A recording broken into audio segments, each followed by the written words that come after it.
Em nome do Pai, do Filho e do Espírito Santo. Amém. Meus caríssimos irmãos, em nosso Senhor Jesus Cristo, nesse domingo, novamente, a Igreja nos convida a refletirmos sobre a nossa própria vida espiritual, convidando-nos a entender que todos nós somos chamados a uma vocação. E São Paulo vai usar uma expressão até bastante forte. Eu sou prisioneiro por causa do Senhor. E para isto, para continuarmos assim, unidos a Ele, precisamos levar uma vida digna da vocação que recebemos de Deus. E para isso, 3 virtudes são necessárias para todas as vocações, independente da vocação.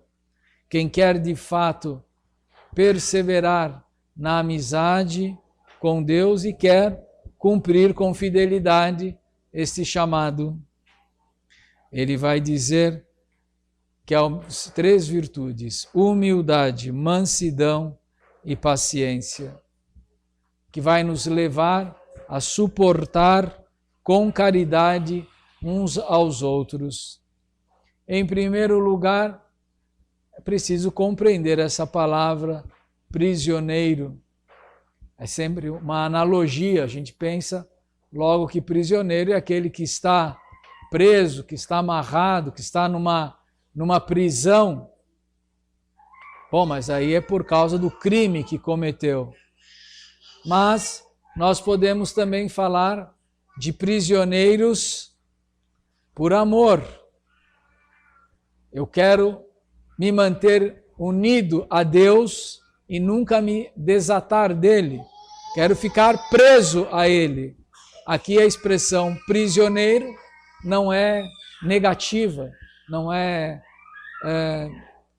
vamos dizer assim, não tira o valor, não é depreciativa.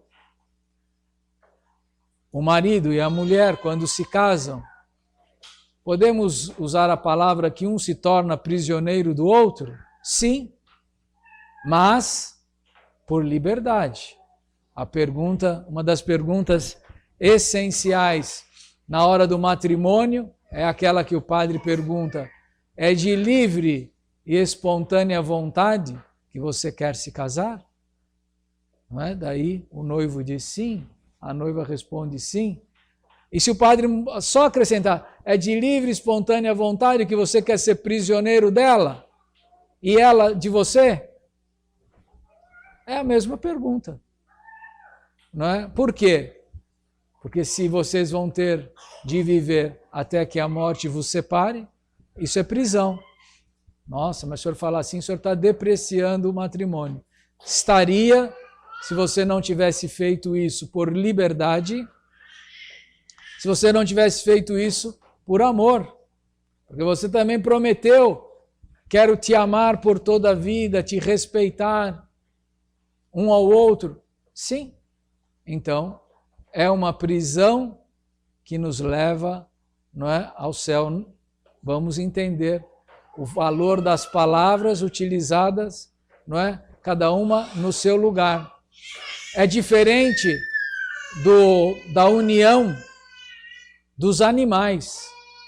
Os animais, entre aspas, não é? Se casam, eles se unem, não é? Não por amor, apenas por reprodução. É instinto. A leoa não ama o leão. Ela age só por instinto. O leão não ama a leoa, ele age por instinto. O homem não pode se unir à sua esposa como o leão se une à leoa. Porque o homem tem inteligência e vontade livre. E o leão não precisa ser manso, nem humilde e nem paciente. Porque tudo nele está determinado, pré-determinado pelo instinto. Por Deus, portanto. O homem está, vamos dizer assim, predeterminado a aprender a pensar, a aprender a escolher e a tomar decisões na sua vida. Deve ser livre para fazer isto. Para isso, o homem precisa da humildade para poder aprender. Esta virtude começa a ser ensinada já desde quando as crianças são pequenas. Pouco a pouco, elas vão percebendo as coisas. Primeiro, apenas por imitação. E depois, quando chegam ao uso da razão, começam a refletir sobre isto. Nós, que já somos adultos, sabemos que quando o homem se fecha no orgulho, ele não consegue mais aprender nada. Vejam, os fariseus estavam diante do mestre, até chamaram Jesus de mestre. Aqui a gente poderia, por causa da consequência da leitura, pensar, será que eles estavam chamando Jesus de mestre porque eram humildes e queriam aprender alguma coisa? Ou estavam chamando de Jesus de mestre por ironia, por fingimento, porque estavam fazendo pergunta não para aprender, mas para provocar, para provar Jesus. Reparem, é fácil perceber quando a pessoa tem ou não tem um pouco de humildade. Quando ela pergunta para aprender e quando ela pergunta por malícia, por ironia, para causar incômodos. Mas sem a virtude da humildade, pensemos na vida matrimonial. Como pode um esposo e uma esposa conviverem?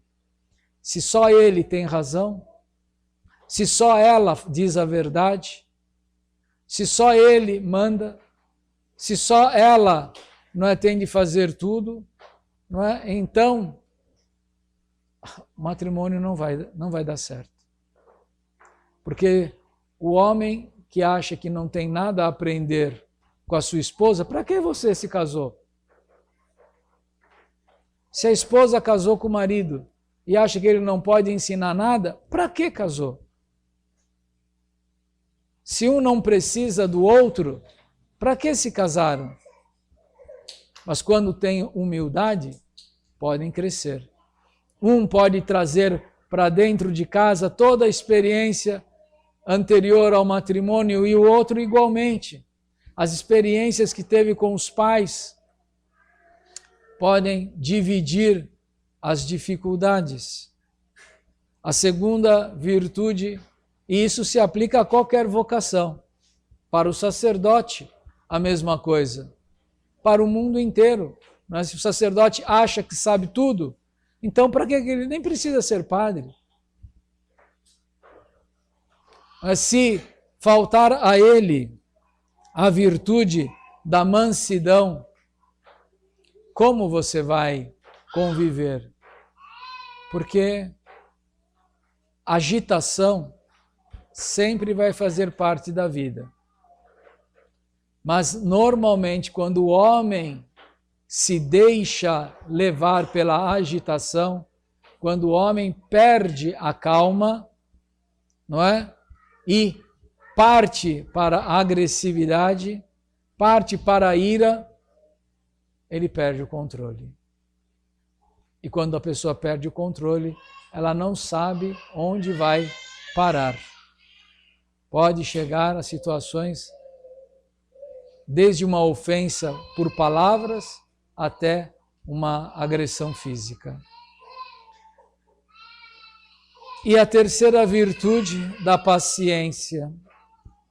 O homem talvez conseguiu inventar um instrumento que ajuda muito o homem a praticar a virtude da paciência, que é o relógio. Não é? Você está com pressa, mas ele continua 1 segundo por vez. Você está atrasado e quer que ele diminua a velocidade, ele continua andando na mesma velocidade. Ele marca o tempo. Você está com pressa, mas o tempo é o mesmo. A sensação de que o dia foi muito rápido é só da sua cabeça, porque o relógio não correu mais e nem correu menos. A paciência é aquela virtude, então, que nos leva a entender que cada coisa acontece numa hora certa, não na hora que você quer, nem na hora que você precisa. Mas somos nós que devemos nos adaptar ao tempo e não o tempo se adaptar a nós.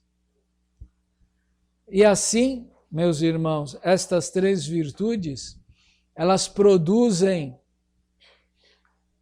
na pessoa um modo de viver que é inevitável.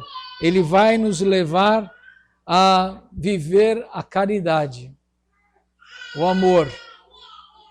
E o amor é que vai completar e vai nos dar a graça de suportar uns aos outros, porque não tem como não viver assim, né? Há problemas que se resolvem em 1 minuto, problemas que se resolvem em 1 dia e problemas que se suportam por toda a vida. Não acaba. Vai ter de enfrentar isso a vida toda.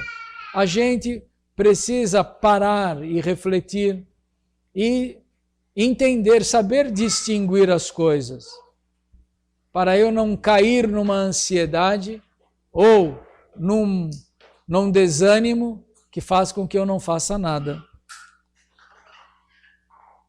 Nós ouvimos Jesus no Evangelho tratando com esses fariseus. Na missa do domingo passado, novamente, Jesus tratou dos fariseus. Precisou deixá-los cair em confusão e eles não souberam o que responder. E mais uma vez acontece isso na missa de hoje. Jesus é questionado por esses homens que não querem aprender. O que eles acham, não é? É o que está certo. É muito parecido com o erro que nós vivemos nos dias de hoje, não é? Tem um monte de gente querendo o marketing, né? A propaganda, as conversas políticas e agora, infelizmente, até nas conversas religiosas, tem sempre gente querendo inventar novas palavras e novas situações. Então, cada um inventa um monte de coisa. Eu gostaria de propor uma. É a acholatria. É a pessoa que idolatra a própria opinião. E que ele põe a opinião dele acima de tudo, de todos. E por mais que você queira conversar, dialogar, ele até se aproxima de você e te chama de mestre. Mestre, o que você acha disto? Mas ele já tem a resposta. O que ele acha não interessa. O que você acha não interessa. O que interessa é o que eu falo. E isto lembra muito os fariseus.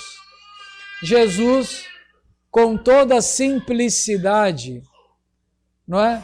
Respondeu como dando uma aula de catecismo. Primeiro mandamento: amarás o Senhor teu Deus de todo o coração, de toda a tua alma, com toda a tua vontade.